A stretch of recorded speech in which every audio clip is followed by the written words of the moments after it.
नमस्ते गाइस। आज के वीडियो में बात करेंगे top 5 best blue chip fund in 2021 के बेस्ट ब्लू चिप फंड कौन से हैं। तो इस वीडियो में हम देखेंगे कि वो top 5 best blue chip fund कौन से हैं और इसी के साथ में हम ये भी देखेंगे कि ब्लू चिप फंड्स होते क्या हैं, ये कौन कौन से स्टॉक्स में इन्वेस्ट करते हैं, इसमें रिस्क कितना होता है और क्या हमें अपने पोर्टफोलियोज में ब्लू चिप फंड को रखना चाहिए या फिर नहीं रखना चाहिए। अगर आपने ब्लू चिप स्टॉक्स में इन्वेस्ट किया है तो आपको क्या करना चाहिए, अगर आपने ब्लू चिप स्टॉक्स में इन्वेस्ट नहीं किया है तो आपको क्या करना चाहिए। आई होप आपके जितने भी ब्लू चिप फंड से रिलेटेड क्वेश्चंस थे वो सारी क्वेश्चंस का आंसर आपको इस वीडियोस में मिल जाएगा। और गाइस ये वीडियोस थोड़ा लंबा हो सकता है क्योंकि हम वीडियो के साथ में कोई भी कॉम्प्रोमाइज नहीं करते हैं, तो अब वीडियोस के अंत तक बने रहिए। उसके पहले अगर आप इस चैनल पे नए हो, चैनल को सब्सक्राइब कर बेल आइकन को जरूर प्रेस कर देना। तो चलिए बिना किसी देरी के वीडियो को स्टार्ट करते हैं। सबसे पहले बात करते हैं कि ब्लू चिप फंड्स होते क्या है। ब्लू चिप फंड्स वो ब्लू चिप स्टॉक्स में इन्वेस्ट करते हैं जो बड़ी बड़ी कंपनीज होती है, जो फाइनेंशियली स्ट्रांग और जो कम वोलेटाइल होते हैं। फॉर एग्जांपल मार्केट में कुछ अचानक से रिसेशन आ जाता है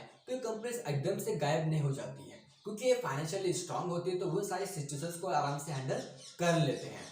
और जैसे कि मैंने आपको बताया कि कंपनी स्टेबल होती है, कंसिस्टेंसी रिटर्न देती है, उसी की वजह से कंपनीज पहले से बड़ी कंपनीज होती थी। इसकी वजह से आपको यहाँ पर एकदम से अचानक से ग्रोथ देखने को नहीं मिलता है और एकदम से अचानक लॉसेस भी देखने को नहीं मिलता है। लेकिन गाइस अगर आप शॉर्ट टाइम में लॉन्ग टाइम की इन्वेस्टमेंट के बारे में देख रहे हैं जहां पर आपका पैसा एकदम सेफ एंड सिक्योर रहे, भले रिटर्न्स कम हो, तो आप इन ब्लू चिप स्टॉक्स में इन्वेस्ट कर सकते हैं। आज से कुछ टाइम पहले 1920s में एक गेम खेला जाता था जिसका नाम था कोकर गेम।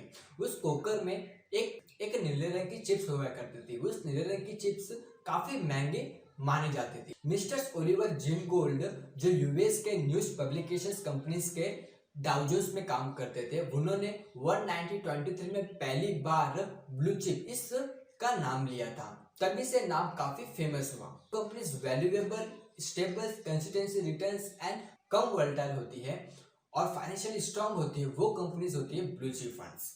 लेकिन गाइस ब्लू चिप फंड में इन्वेस्ट करने का मतलब ये नहीं कि आपको यहाँ पर कभी भी कंपनीज में लॉसेस देखने को नहीं मिलेंगे, ऐसा कुछ नहीं है। आज के ब्लू चिप स्टॉक्स कल के penny stocks, mid cap stocks या फिर स्मॉल कैप स्टॉक्स भी बन सकते हैं। वो डिपेंड करता है उनके past performance and financial growth पर। हो गया, चलो अभी निकलो। तो अभी चलिए बात करते हैं top 5 best blue chip fund के बारे में। तो इन टॉप 5 ब्लू चिप फंड्स को हमने चुना है उनके पास्ट परफॉर्मेंस, उनके क्रिस्टल रेटिंग और उनके फंड मैनेजर्स के बिहाफ पर।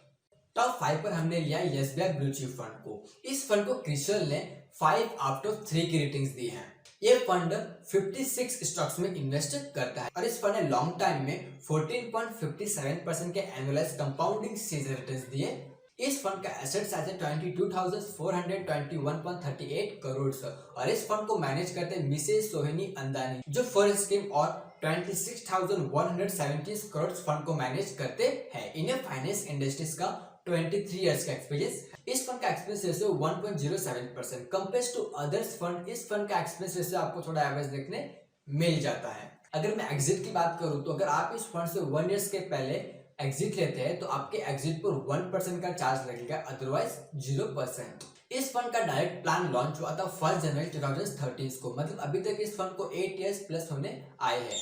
तो अभी हम बात करते हैं इस फंड के पास्ट परफॉर्मेंस रिटर्न टेस्ट की। तो इस फंड ने शॉर्ट टर्म में अपने बेंचमार्क को बीट नहीं कर पाया है, वहीं पर mid term and long term में इस फंड ने अपने बेंचमार्क को बीट कर पाया है, वो भी सिर्फ 1% ज्यादा रिटर्न से। अगर आपको इस फंड का फुल डिटेल्स रिव्यू चाहिए तो आप हमें नीचे कमेंट करके जरूर बताना, हम इस फंड को रिव्यूज जरूर करेंगे। टॉप 4 पर हमने लिया है कोटक ब्लू चिप फंड। इस फंड को क्रिस्टल्स ने 5/4 की रेटिंग्स दी हैं और इस फंड ने लॉन्ग टाइम में 30.46% के एनुअलाइज कंपाउंडिंग से रिटर्न्स दी और ये फंड 50 स्टॉक्स में इन्वेस्ट करता है। इस फंड का एसेट साइज है 1,740 करोड़। इस फंड को मैनेज मिस्टर हरीश कृष्णन जो 18 स्कीम्स और 10,893 करोड़ फंड को मैनेज करते हैं। इन्हें फाइनेंस इंडस्ट्रीज का 13 इयर्स का एक्सपीरियंस है। इस फंड का एक्सपीरियंस रेशियो 1.05%। अगर मैं इसे भी कंपेयर करूं अदर्स फंड से तो इसका भी जो एक्सपीरियंस रेशियो आपको थोड़ा एवरेज देखने मिल जाता है। अगर मैं एग्जिट रेट की बात करूं तो अगर आप इस फंड से 1 ईयर्स के पहले एग्जिट लेते हैं तो आपके 10% की यूनिट पर 1% का चार्ज लगेगा, अदरवाइज 0%। और इसका डायरेक्ट प्लान लॉन्च हुआ था 1 जनवरी 2013 को। अभी तक इस फंड को 8 इयर्स प्लस होने आए हैं। तो इस फंड ने शॉर्ट टाइम में अपने बेंचमार्क को बीट कर दिया है, लेकिन mid term and long term में इस फंड ने अपने बेंचमार्क को बीट नहीं कर पाया है। 0.50% से ये फंड बेंचमार्क को बीट नहीं कर पाया है। और गाइस अगर आपको भी इस फंड का फुल डिटेल्स रिव्यूज चाहिए तो आप हमें नीचे कमेंट करके जरूर बताना, हम इस फंड को भी रिव्यूज जरूर कर देंगे। टॉप 3 पर हमने लिया Mirae assets large cap fund. इस फंड को क्रिस्टल्स ने 5 आउट ऑफ 4 की रेटिंग और इस फंड ने लॉन्ग टर्म में 16.44% के एनुअलाइज कंपाउंडिंग सीजन दिए, जहां पर से फंड टोटल 53 स्टॉक्स में इन्वेस्ट करता है। इस फंड का एसेट साइज है 18,997.07 करोड़। इस फंड को मैनेज करते हैं मिस्टर हर्षद बागवे और गौरव मिश्रा, जहां पर मिस्टर हर्षद बागवे 9 स्कीम्स और 22,941 करोड़ फंड को मैनेज करते हैं। इन्हें फाइनेंस इंडस्ट्रीज का 14 इयर्स का एक्सपीरियंस है। वहीं पर मिस्टर गौरव मिश्रा 6 स्कीम्स और 22,700 करोड़ फंड को मैनेज करते हैं। इन्हें फाइनेंस इंडस्ट्रीज का 23 इयर्स का एक्सपीरियंस है। और एग्जिट की बात करूं तो अगर आप इस फंड से 1 इयर्स के पहले विड्रॉ लेते हैं तो आपके विड्रॉवल्स पर 1% का चार्ज लगेगा, अदरवाइज 0%। तो अभी हम बात करते हैं इस फंड के पास्ट परफॉर्मेंस रिटर्न टेस्टिंग। तो इस फंड ने short term and mid term में अपने बेंचमार्क को बीट नहीं कर पाया है। वहीं पर इस फंड ने लॉन्ग टर्म में अपने बेंचमार्क को बीट कर दिया है। अगर आपको भी इस फंड का फुल डिटेल्स रिव्यूज चाहिए तो आप हमें नीचे कमेंट करके जरूर बताना, इस फंड को भी हम रिव्यूज जरूर करेंगे। टॉप 2 पर हमने लिया है Canara Robeco blue chip equity funds. इस फंड को क्रिस्टल्स ने 5 आउट ऑफ 5 की रेटिंग्स दी है और इस फंड ने लॉन्ग टर्म में 14.09% के एनुअलाइज कंपाउंडिंग सीजन रिटर्न्स दिए। इस फंड का एसेट साइज है 923.93 करोड़। इस फंड को मैनेज करते हैं मिस्टर श्री दत्ता और संजय, जहां पर मिस्टर श्री दत्ता 24 स्कीम्स और 15,313 करोड़ फंड को मैनेज करते हैं। वहीं पर मिस्टर संजय 3 स्कीम्स और 2,150 करोड़ फंड को मैनेज करते हैं। इस फंड का एक्सपेंस रेशियो 0.87%। अगर मैं इसे कंपेयर करूं अदर्स फंड से तो आपको इस फंड का थोड़ा सा एवरेज एक्सपेंस रेशियो देखने को मिल जाता है।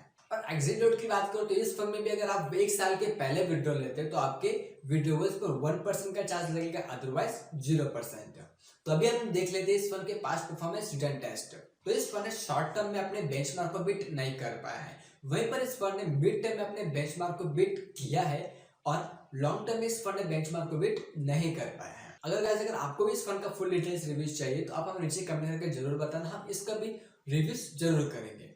टॉप फर्स्ट पर हमने लिया एक्सिस ब्लू चिप फंड और इसको भी क्रिस्टल्स ने 5 आउट ऑफ 5 की रेटिंग्स दी है और इस फंड ने लॉन्ग टर्म में 15.90% के एनुअलाइज कंपाउंडिंग सीजन रिटर्न्स दिए और ये फंड 29 स्टॉक्स में इन्वेस्ट करता है। इस फंड का एसेट साइज है 18,282.98 करोड़। इस फंड को मैनेज करते हैं मिस्टर श्रेयस देवलकर जो 9 स्कीम्स और 32,930 करोड़ फंड को मैनेज करते हैं। इन्हें फाइनेंस इंडस्ट्रीज का 14 इयर्स का एक्सपीरियंस। और एग्जिट रेट की बात करूं तो अगर आप इस फंड से 1 इयर्स के पहले एग्जिट लेते हैं तो आपके 10% की यूनिट पर 1% का चार्ज लगेगा, अदरवाइज 0%। तो अभी हम देख लेते हैं इस फंड के पास्ट परफॉर्मेंस रिटर्न टेस्ट। तो इस fund short term and long term में अपने बेंचमार्क को बीट नहीं कर पाया है, लेकिन इस फंड ने मिड टर्म में अपने बेंचमार्क को बीट कर दिया है। अगर आपको इस फंड का फुल डिटेल्स रिव्यू चाहिए तो आप हमें नीचे कमेंट करके जरूर बताना, हम इस फंड का भी रिव्यूज जरूर करेंगे। तो गाइस यही थे top 5 best blue chip funds. मैंने आपको जितने भी ब्लू चिप फंड्स बताया वो सारे फंड्स ने लॉन्ग टाइम में अभी तक बेंचमार्क को बीट नहीं कर पाया है। इसलिए मेरा कंक्लूजन आपको यही रहेगा कि आपको ऐसा एक आप इंडेक्स फंड में इन्वेस्ट करो जिस फंड के जरिए आपको एक्सपेंस रेशियो भी कम लगेगा और इस फंड ने बेंचमार्क को भी काफी अच्छे से बीट किया है। तो मेरा यही कंक्लूजन है कि आप अगर लार्ज कंपनीज में इन्वेस्ट करना चाहते हैं तो आप इंडेक्स फंड यानी कि पैसिव फंड्स में इन्वेस्ट कर सकते हैं, क्योंकि यहाँ पर आपका जो एक्सपेंसेस है वो भी काफी कम रहता है, 0.10%। जब आप इसमें इन्वेस्ट करते हो तो आपको एक्सपेंसेस 0.10% देखने मिलता है, क्योंकि एक पैसिव फंड है। इसे कोई फंड मैनेजर्स फॉलो नहीं करता है, क्योंकि ये जो फंड है वो सेंसेक्स को फॉलो करता है। मतलब जितनी भी कंपनी सेंसेक्स में होगी ये फंड उन्हीं कंपनीज में इन्वेस्ट करेगा, अदरवाइज नहीं। अगर फिर भी आप अगर इंडेक्स फंड में इन्वेस्ट नहीं करना चाहते, ब्लू चिप फंड्स में इन्वेस्ट करना चाहते हैं तो आप एक्सिस ब्लू चिप फंड या फिर Canara Robeco blue chip funds इसमें इन्वेस्ट कर सकते हैं, क्योंकि दोनों ही फंड काफी अच्छे हैं। इन दोनों ही फंड लॉन्ग टाइम में काफी अच्छे रिटर्न्स दिए हैं और ये दोनों ही फंड काफी पुराने फंड्स हैं। गाइस इस वीडियो से रिलेटेड आपका क्या कंक्लूजन है, आप प्लीज हमें नीचे कमेंट करके जरूर बताएं कि आप किस में इन्वेस्ट करना चाहते हैं, ब्लू चिप फंड्स में या फिर एक पैसिव फंड में। आप हमें नीचे कमेंट करके जरूर बताना। और ये वीडियोस आपको कैसा लगा प्लीज आप नीचे कमेंट करके जरूर बताना और अपने फ्रेंड फैमिली के साथ जरूर शेयर करना और इस वीडियो को लाइक कर हमें सपोर्ट जरूर करना। तो चलिए, जय श्री कृष्ण, जय Shri Ram, take care, bye bye.